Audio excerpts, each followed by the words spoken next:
সাধারণত এটা বলা যেতে পারে যে রিয়েল এস্টেটের ব্যাপারে কিছু ক্ষেত্রে, এছাড়া ধরুন বিভিন্ন যে বেসরকারি ক্ষেত্রে যে হেলথ দেওয়া হয় সেই স্বাস্থ্য পরিষেবার ক্ষেত্রে, এইগুলো বেশিরভাগ সময়তে আমাদের যথেষ্ট সজাগ দৃষ্টি থাকা সত্ত্বেও কোনো কোনো ক্ষেত্রে উপভোক্তাদের কিছু কিছু অভিযোগ তৈরি হয়।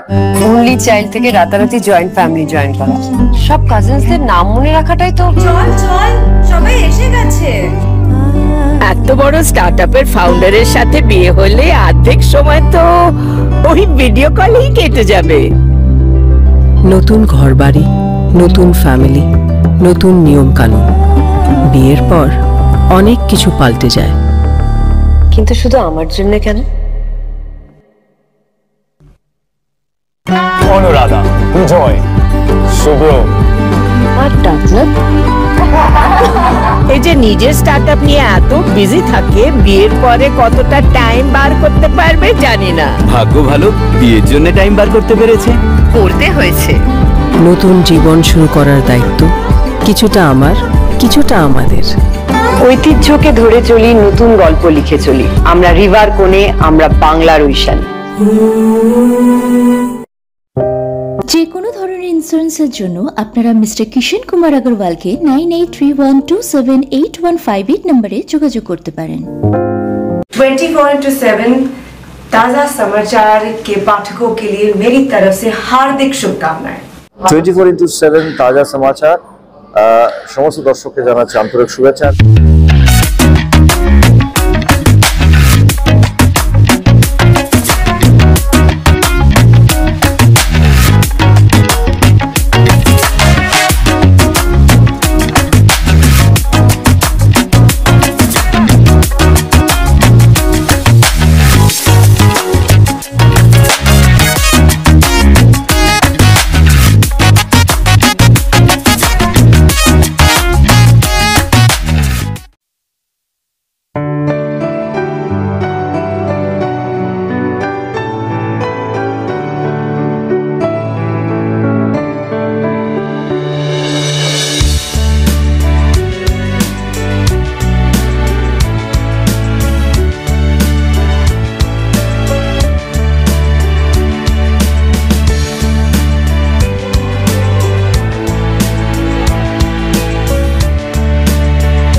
বন্ধুরা, নেতাজি ইন্ডোর স্টেডিয়ামে চলছে ক্রেতা সুরক্ষা মেলা, আর এই ব্যাপারে কথা বলার জন্য আমাদের মধ্যে উপস্থিত স্টেট কনজিউমার অ্যাফেয়ার্স ডিপার্টমেন্টের সিনিয়র ডেপুটি সেক্রেটারি নানা দাদা নীলাঞ্জন ভট্টাচার্য বাবু। প্রথমে তো সাধুবাদ জানাই এরকম একটা উদ্যোগ নেওয়ার জন্য। ধন্যবাদ। মমতা সরকার যখন এসেছিল তখন দিদি চেয়েছিলেন যে কনজিউমার অ্যাফেয়ার্স ডিপার্টমেন্ট নিয়ে একটা আলাদা মানে ডিপার্টমেন্টই তৈরি করতে পারি আমরা। উনি সেটাই করেছেন এবং প্রচুর লোকের মানে সাহায্য হয়েছে। কি বলবেন, মানে তাও প্রতিনিয়ত আপনারা প্রতি বছর মানে এই মেলার আয়োজন করে আসছেন, এটা একটা খুবই আনন্দের ঘটনা। বোধহয় পশ্চিমবঙ্গ ভারতের একমাত্র রাজ্য যেখানে একটি স্বতন্ত্র কনজিউমার অ্যাফেয়ার্স ডিপার্টমেন্ট আছে।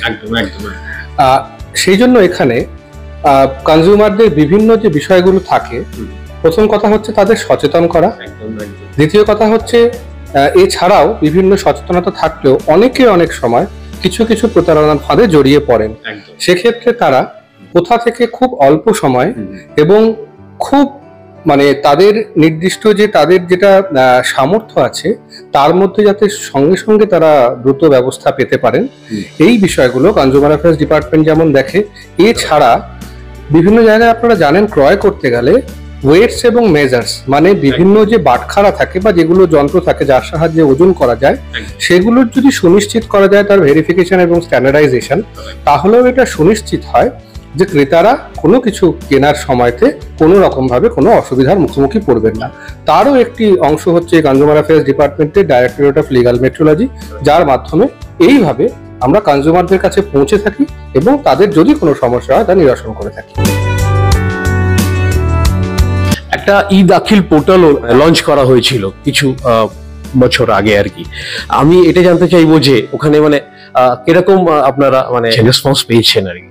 রেসপন্স তো আমরা ওখানে খুবই ভালো পেয়েছি এবং আমাদের দপ্তর যাতে ই দাখিল পোর্টাল ম্যান্ডেট করা যায় সে বিষয়ে সচেষ্ট হয়েছেন। এবং এটা জানিয়ে রাখি যে এখন কিন্তু যে কোনো রকম ভাবে ই দাখিল পোর্টালে যে ডকুমেন্ট গুলো ফাইলিং সেটা একটা ম্যান্ডেটারি ডকুমেন্ট ফাইলিং হয়ে গেছে। যারা এসে ফাইল করছে ঠিক আছে, কিন্তু এটা ডকুমেন্ট ফাইলিং ম্যান্ডেটারি হয়ে গেছে। এবং প্রায় আমাদের যে 26টি ডিস্ট্রিক্ট কমিশন রয়েছে এবং এখানে আমাদের স্টেট কমিশনের 3টি বেঞ্চ এবং 2টি সার্কিট বেঞ্চ আছে, সেই সব জায়গাতেই কিন্তু ই দাখিলের মাধ্যমে সমস্ত জায়গায় কনজিউমাররা তাদের বাড়িতে বসে থেকে তাদের যে কোনো অভিযোগ দাখিল করতে পারছেন। একটা কথা আরো যে নীলাঞ্জন বাবু, যে কি ধরনের মানে প্রবলেমস ফেস করছে আজকালকার যারা মানে ক্রেতারা? দেখুন, ক্রেতারা যে ধরনের সাধারণত মানে সমস্যাগুলো তারা ফেস করেন তার কিছু কিছু তো যেটা থাকে সেটা একটা সবসময়তেই তারা কিছু কিছু সময় ফেস করতে থাকেন। সাধারণত এটা বলা যেতে পারে যে রিয়েল এস্টেটের ব্যাপারে কিছু ক্ষেত্রে, এছাড়া ধরুন বিভিন্ন যে বেসরকারি ক্ষেত্রে যে হেলথ দেওয়া হয় সেই স্বাস্থ্য পরিষেবার ক্ষেত্রে, এইগুলো বেশিরভাগ সময়তে আমাদের যথেষ্ট সজাগ দৃষ্টি থাকা সত্ত্বেও কোনো কোনো ক্ষেত্রে উপভোক্তাদের কিছু কিছু অভিযোগ তৈরি হয় যেগুলো আমরা খুব দ্রুত নিরসন করে থাকি। আপনারা জানবেন যে রিয়েল এস্টেট রেগুলেটরি অথরিটি, যেটা গভর্নমেন্ট অফ ওয়েস্ট বেঙ্গলের হাউজিং ডিপার্টমেন্টের একটি অঙ্গ, তার সঙ্গে আমরা খুব সাকসেসফুলি আমরা কোলাবরেট করেছি যাতে আমাদের যেগুলো আমাদের নজরে আসছে সেগুলো রেরার পারভিউয়ের মধ্যে যাতে আসে, আমরা খুব তাড়াতাড়ি এই বিষয়তে পদক্ষেপ নিচ্ছি এবং অলরেডি এরার সঙ্গে আমাদের বেশ কিছু বৈঠক হয়েছে। এছাড়া স্বাস্থ্যর ক্ষেত্রে আপনারা জানেন যে আমাদের মানে মাননীয় মুখ্যমন্ত্রী উনি West Bengal clinical establishment regulatory commission এটি তৈরি করেছেন দ্রুত যাতে এই বিষয়গুলো নিষ্পত্তি হয়।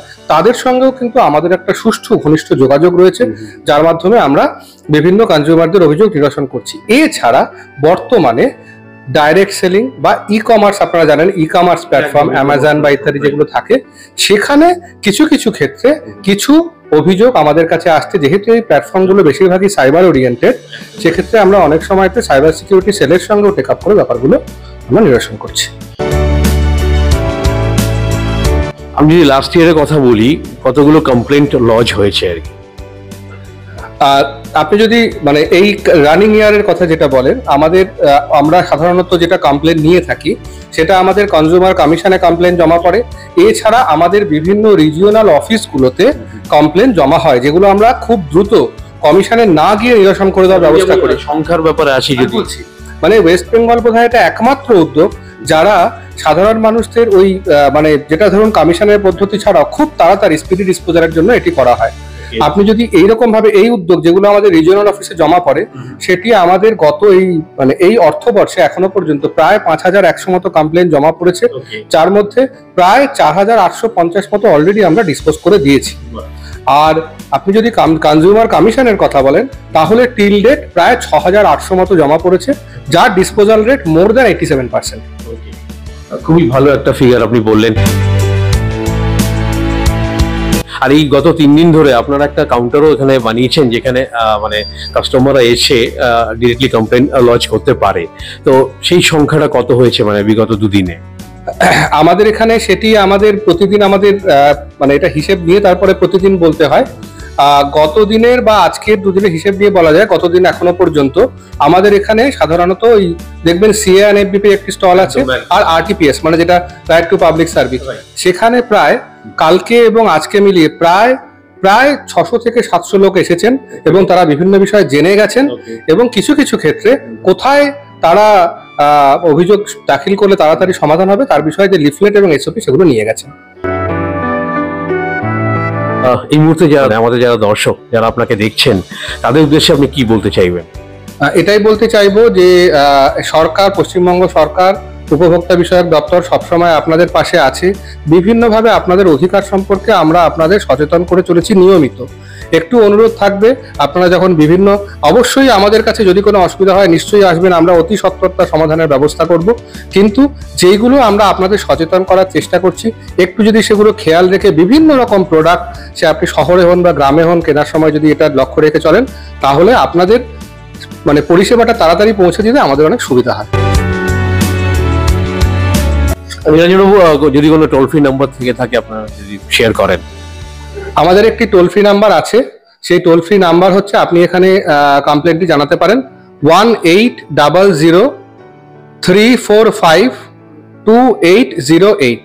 আমি আবার বলছি 1800-345-2808। আমার সাথে কথা বলার জন্য অনেক অসংখ্য ধন্যবাদ।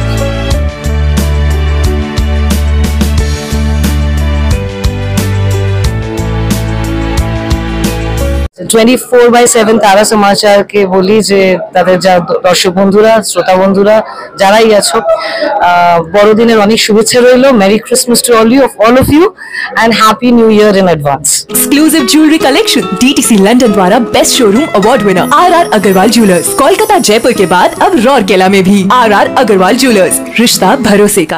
নমস্কার, আমি ঋতুপর্ণা সেনগুপ্তা। 24/7 তাজা সমাচারের জন্য রইল আমার অনেক অনেক শুভেচ্ছা, ভালোবাসা। All the best.